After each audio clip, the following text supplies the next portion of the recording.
my husband and I were here as my husband had a heart attack May 15th, and then he ended up having quadruple bypass surgery. So we were actually at UAB for 15 days. When the paramedics came into our home, after they'd hooked David up to some monitors, they said, "Which hospital do you want to go to?" And I immediately said UAB, because where else would you go? I mean, hearts, cancer, any kind of critical need, in my mind, there's only one choice, and it was UAB. It wasn't up for discussion. The most memorable experience, and there were so many, so it's hard to pin down to one, because out of our 15 days here, 99.9% of the time was beyond my wildest expectations. It was fabulous. The people were wonderful. But if I had to pick one, it would be when we were talking with the cardiothoracic surgeon who was going to do David's surgery. He came in and literally sat on David's bed, and I was sitting on the bed, and the three of us are there, and he spent so much time answering every one of my questions, whether they were relevant and had anything to do with surgery or not. He was just amazing. I felt like he would have stayed there for hours and hours and hours. Whatever it took, he was going to give us that time to make that experience work for us. And when he left, I looked at my husband and I said, wow, you know, what an amazing man. So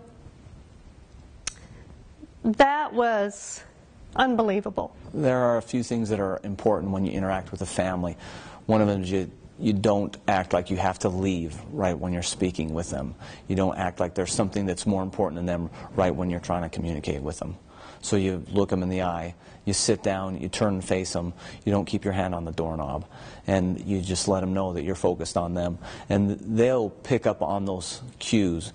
Even if you are rushed, or if you do feel like there's something that's pressing you, you've got to make that disappear for the brief time you have with the family so that they know that you're focused on them and on their problem for the time you have with them. The negative side of communication, there was one group of folks who came in, it was actually the respiratory therapy team, who never told us anything. They would come in, slap a gas mask on David, and say, "We'll be back in 15 minutes. Until the last day, and this one person came in and gave us very specific instructions on how to breathe and what to do. And I turned to her and I said, "We have never been told that in this entire time, and we're going home in 30 minutes, and you're the last person to walk in the door, and all of those other people for 15 days have never told us that." Following my husband's cardiac cath, and the physician came out to speak with me and tell me the results of the cath. First off, we were in a hallway. He called me back, and we walked in this hallway, and there are apparently some patient conference rooms. All the doors were locked. He couldn't get in the doors. There was no one to ask. So we were just standing in the hallway, and he told me the results of my husband's cath. As I'm crying, he tells me to stop crying.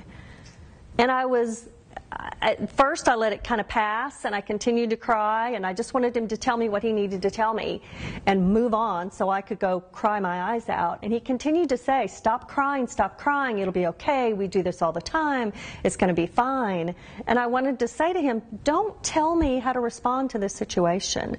I found it very offensive, and I couldn't wait to get away from him. So that was a negative. That didn't work too well for me. When a patient comes to you, and inevitably a patient or their family member are going to act differently than they normally would.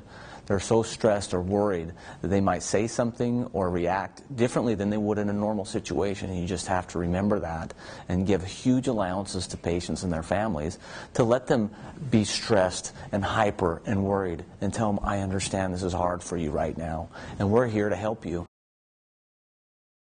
Everyone worked together very well. In one situation, there was a male nurse that we just fell in love with. He had a great sense of humor. He knew when to use humor appropriately in which situations. He really brought levity to a very serious situation. And he said, well, I'm taking a few days off. And he said, but I want to introduce you to somebody. And he goes, this is so-and-so. He's going to be taking care of your husband. Great guy. I work with him all the time. I want you to meet him. And so he introduced the next guy and kind of gave us his endorsement. And that was nice. That was very thoughtful. The most important thing I can think of for AIDED is the handoff from one person to the next, from one nurse to the other, like I said, you build that trust with that person during the day. And when the next person comes in, it's very important to say, I know this person. I'm vouching for them. They're going to take very good care of you. Every time someone walked in the room, they immediately went over to the glove thing and put on gloves. Every single time. I did notice in our room and throughout the hallway there were signs that said, ask us if we've washed our hands. So one time a nurse came in and was going to do something with a PICC line, which is, to me, is this wide open thing, open for infection, on my husband's neck. And she walked in and she didn't put gloves on. And I stopped her and I said, oh, excuse me. I said, would you mind washing your hands? And she looked at me. She was highly offended.